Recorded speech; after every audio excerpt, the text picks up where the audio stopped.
Hi all, എല്ലാവരും സുഖമായിട്ടിരിക്കുന്നോ? ഇനിയും കണ്ടിന്യൂസ് ആയിട്ട് വീഡിയോ ഒക്കെ ചെയ്യണമെന്ന് വിചാരിച്ചിരിക്കുമായിരുന്നു. അപ്പം എറണാകുളത്ത് ജോലി റെഡി ആയതുകൊണ്ട് ഞാൻ അവിടെയായിരുന്നു. അപ്പോൾ അവിടെ ചെന്ന് കഴിഞ്ഞിട്ട് അങ്ങനെ വീഡിയോ ചെയ്യാനൊന്നും എനിക്ക് സമയം കിട്ടുന്നില്ലായിരുന്നു. ഇപ്പം ഞാൻ തിരിച്ച് വീണ്ടും വീട്ടിൽ തന്നെ വന്ന് അമ്മയൊന്നും മുറ്റത്ത് വീണിട്ട് കൈയൊക്കെ ഒടിഞ്ഞ് സർജറിയൊക്കെ കഴിഞ്ഞിട്ടിരിക്കുകയാണ്. അപ്പം എപ്പോഴും വീട്ടിലാരെങ്കിലും വേണം. സോ ഞാനതുകൊണ്ട് വീട്ടിലിപ്പം വന്ന് ഇവിടെയാണ്. അപ്പം ഇന്ന് രാവിലെ എഴുന്നേറ്റപ്പോൾ മുറ്റത്ത് കുറേ മയിൽ, ആൺമയിലും പെൺമയിലും ഒക്കെ ആയിട്ട് കുറേ എണ്ണം വന്നിട്ടുണ്ടായിരുന്നു.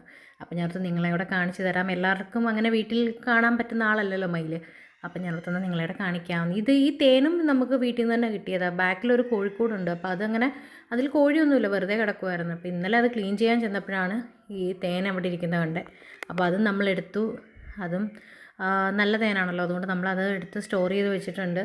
പിന്നെ ഇവിടെ കുറേ പ്ലാവുണ്ട്. ബഡ് പ്ലാവുണ്ട്, സാധാരണ നാടൻ പ്ലാവുണ്ട്, കൂഴപ്ലാവുണ്ട്, വരിക്കപ്ലാവുണ്ട്, എല്ലാം ഉണ്ട്. അപ്പം ഇതിലെല്ലാം ചക്ക ഇങ്ങനെ വിളഞ്ഞു കിടക്കുമോ? നിങ്ങളിങ്ങനെ കണ്ടിട്ടുണ്ടോ? ഇങ്ങനെ ചക്ക വെട്ടുന്നത് കണ്ടിട്ടുണ്ടോ? ഇവിടെ ഇങ്ങനെ നല്ല ബാലൻസ് ഉള്ള ആൾക്കാർ ഇങ്ങനെ വെട്ടി ഇങ്ങനെയാണ് ചക്ക എടുക്കുന്നത്. അതാകുമ്പോൾ കുറച്ച് ഈസിയാണ്. എന്നിട്ട് പിന്നെ വെട്ടിരുമ്പ് വെച്ചിട്ട് മുറിച്ചിട്ട് ഇങ്ങനെ ചുളയെല്ലാം അടത്തി എടുക്കുക. അത് കുറച്ച് എളുപ്പമാണെന്നാണ് പറയുന്നത്.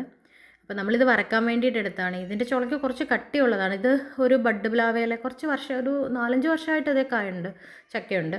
ഇത് എൻ്റെ ബ്രദറിൻ്റെ കുഞ്ഞാണ്, സുട്ടുമണി. ഇവക്ക് ചക്ക ഭയങ്കര ഇഷ്ടമാണ്. ചക്ക കാണുമ്പോഴത്തേക്കും ഭയങ്കര എക്സൈറ്റഡ് ആണ്. അതിലേക്ക് അങ്ങോട്ട് ഇറക്കി വിടാൻ വേണ്ടിയിട്ട് അങ്ങ് ബഹളമാണ്. ചക്ക എടുത്ത സമയം തൊട്ടേ ഇങ്ങനെയാണ്. അതിനകത്തോട്ട് ഇറക്കി വിടാൻ അങ്ങ് ബഹളമാണ്. അപ്പോൾ ഞങ്ങളെപ്പോഴും പറയും, എൻ്റെ അമ്മയ്ക്കും എൻ്റെ ഗ്രാൻഡ് മദറിനും ഒക്കെ ചക്ക ഭയങ്കര ഇഷ്ടമായിരുന്നു. ആ ഒരു സ്വഭാവമാണെന്ന് തോന്നുന്നു സുട്ടൂന് കിട്ടിയേക്കുന്നത്. സുട്ടൂന് ഇങ്ങനെ ചക്ക കാണുമ്പോഴത്തേക്കും എക്സൈറ്റ്മെൻറ്റാണ്. അപ്പോൾ നമ്മൾ ഈ ചക്കയെല്ലാം തൽക്കാലം വറക്കാമെന്ന് ഓർത്തിട്ടാണ്. ഈ പ്ലാവിലെ ചക്ക ഇതുവരെ വറുത്തിട്ടില്ല. അപ്പോൾ ഈ പ്രാവശ്യം വറുത്ത് നോക്കുകയാണ് എങ്ങനെയുണ്ട്, കൊള്ളാമെന്ന്. ഇപ്പം ചുളക്ക് കട്ടിയായതുകൊണ്ട് ചെറുതായിട്ടാണ് അരിയുന്നത്. ചെറുതായിട്ട് അരിഞ്ഞിട്ട് നമ്മൾ വിറകടുപ്പയിലാണ് വറുക്കുന്നത്. അപ്പം പെട്ടെന്ന് വറുത്ത് കിട്ടുകയും ചെയ്യും. തീ എല്ലാ സൈഡിലും ഒരേപോലെ കിട്ടുന്നതുകൊണ്ട് പെട്ടെന്ന് വറുത്ത് കിട്ടുകയും ചെയ്യും. കുറച്ചുകൂടെ ടേസ്റ്റിയാണെന്നാണ് ഈ ചേച്ചി പറയുന്നത്. നമ്മൾ ഗ്യാസിൽ വറുക്കുന്നതിനെക്കാട്ടിയും നല്ലത് എപ്പോഴും അടുപ്പേ വറുക്കുന്നതാണ് നല്ലതെന്ന്. പക്ഷേ ലാസ്റ്റ് സൂപ്പറായിരുന്നു.